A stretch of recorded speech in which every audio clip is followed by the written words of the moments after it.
totoo ang unang hirit. Ang saya-saya sa unang hirit. Unang hirit. Abang, ano? Iyabang, ipagmalaki. Kaya hindi mo rin masasabi kung minsan may mga tao na ito yun yung pananampalatayang dumadaloy sa kanila. Bagamat nililiwag ang simbahan, hindi ito kinakailangan gawin. Ang sabi naman ng iba, kaya may takip ang mukha niya, yung iba niya may kaso.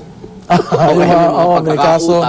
Kaya, di ba, ang paniwala nila, pag sinasaktan yung sarili, nababawasan daw yung kasalanan nila. Tama ba yun na pag sinaktan mo sarili mo, bawas na yung mga nagawa mong kasalanan sa mundong ito?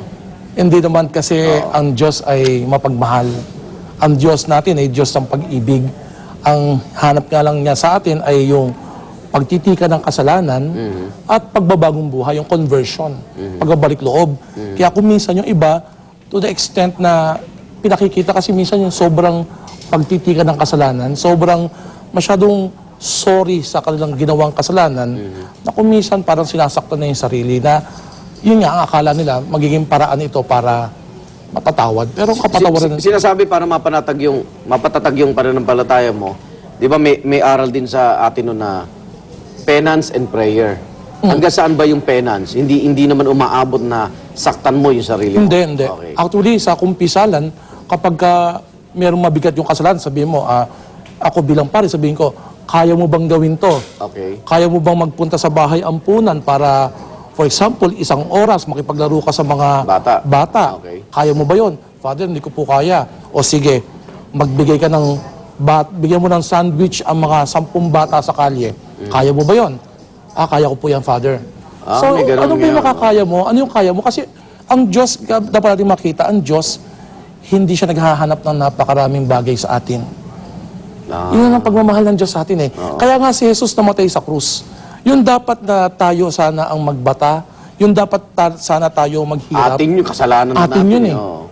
Inako na nga ni Inako niya. Jesus. Siya nang gumawa ng lahat para sa atin. Kaya pag binalikan mo, Arnold, minsan nakalulungkot yun eh. Ang sabi nga ni Pope Benedict nung minsan sa isang obispo sa Austria na may sakit, sabi niya, always remember, Jesus Christ saved the world not with activities, but by suffering and dying on the cross. Kung minsan tayo mga Katoliko, minsan, na shadow tayo na-focus sa mga activities, gawain. Ating nakakalimutan na yung pinakamahalaga yung pagsasakripisyo, pagtitiis, pagmamahal sa kapwa. Kaya si Jesus, isa lang hiling sa atin eh. Nung kanyang Last Supper, sabi niya, kumuha siya ng tinapay, ito ang aking katawan, handog para sa inyo, ito ang aking kalis ng dugo, gawin ninyo ito Bilang pag-alala sa akin, yung anamnesis. Kaya may misa eh. Kaya may misa. Kaya nga, minsan nakalulungkot ang mga tao nandoon sa mga kung saan sa mga lugar, Okay. sa halip na magsimba sana ng Huwebes Santo, Magmisa. o kaya dumalo sa pagpaparangal sa krus kapag Biyernes Santo at tumanggap ng banal na komunyon, nakakaligtaan nila yon. Ang ginagawa nila, ibang activities. Yung pong activities, hindi po yun makapapalit sa pagpapakasakit natin. Yun lang, for example, buong Semana Santa, hindi ka siguro iinom na, hindi mo gagawin yung mga bisyo mo. For example, Ano yan, mga ayuno na, mga gano'n. yung pag-aayuno, yung mga pag-asinensya, tapos yung maiipon mo doon, ibibigay mo para sa mga dukha, sa mga mahihirap. Kaya kung tutuusin, para So, bang... ito na yung mga alternatibo kaysa saktan mo yung sarili Oo, mo. saktan mo. Actually, yun lang naman eh, pagmamahal. How much can you love one another? For example, matagal ka nang hindi umuwi sa inyo para batiin yung kapatid mo na nakaaway mo. Nakakaway mo na maraming taon. O maraming tao, ano ba yung umuwi ka tapos, okay, i-Facebook mo lang. Baka pwede nyo, baka... Mga modern na ngayon eh. Baka pwede mo ako umuwi ngayon. Kasi hintayin mo naman na mawala na sila. Mawala sila, tsaka ka... I love you ka na, I love you ka baho. At saka ka magpapahirap sa sarili mo na itong tanda ng aking pagsisisi, sasaktan ko yung sarili ko. Hindi, mahal tayo ng Diyos. Ibig ng Diyos, sabi nga ni Jesus eh. Di ba imahe nga tayo, ba't mo kailangan saktan? Larawan tayo ng Diyos eh, di ba? Kaya nga sabi ni Jesus, ang sabi ni Jesus nung kanyang huling hapunan, di ba? Sinabi niya, niloob ng Ama na ni isa sa mga ito ay huwag mawalay, huwag mawala mula sa Kanya. Yun yung pagmamahal ni Jesus eh. Kaya nga ako niniwala ko si Judas nagsisi noon. Patatawarin pa rin siya ni Jesus. Oo. Wala siyang magagawa kundi magpatawad eh. Kaysa nagpakamatay. Kasi nagpakamatay. Okay, ano ba ang mga activities natin sa parokya? Sa aming Holy Week parokya, at para imbis na saktan nila yung sarili, pumunta na lang doon sa iyong parokya dyan sa San Miguel, Sa Bagbagin, Santa Maria, Bulacan, Yan, sa Santa Maria, Parokya San Bulacan. Juan. Sa Huwebes, bukas po, mamaya, meron kaming posisyon, mamayang gabi, alas 6 ng gabi.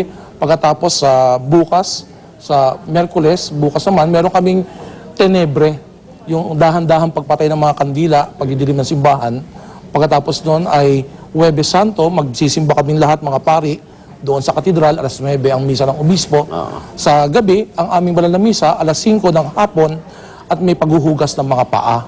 At ito'y kakaibang paghuhugas ng paa gagawin namin. Hindi yung mga apostol ang aking hugas ng paa, kundi yung mga naglingkod sa aming parokya. Wow. Tapos sa Biyernes Santo, meron kaming alas 3 pagpaparangal sa krus. At doon po ay pahahalikan kong krus ay yung aming matandang krus sa simbahan. Meron doon krus na matanda. Alam mo, yung mga matatanda pag sinabi, Father, ako'y dalaga pa nung andyan na yan. Talagang matanda, talagang walang di malaman ng So, bubuksan to sa publiko? sa publiko pa. Yun ang pahahalikan ko. Tapos Okay. sa Sabado de Gloria, misa namin, alas 7 ng gabi. Okay.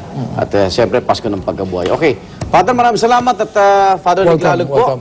Parokya ng San Juan Apostol, Evangelista ng Santa Maria, Bulacan. Sabi nga nung iba masyado tayo abala, paano natin sagipin ang mundong ito? Oh, si Jesus Di ang ba? nakipagsagip. Masyado tayo abala ron eh. Hindi natin na itatanong anong kailangan nung katabi natin. Yes, totoo Di yan. ba? Totoo Unahin yan, natin, masyado tayo nakatingin sa, eto, may katabi tayo. Anong kailangan niya? Maraming salamat. Yan po ating naging talakayan at mukhang kikidnapin ka na yata. Nakikita ko na yung mga alupores ni Mike Enriquez. Pagpapaligo ang unang hirit.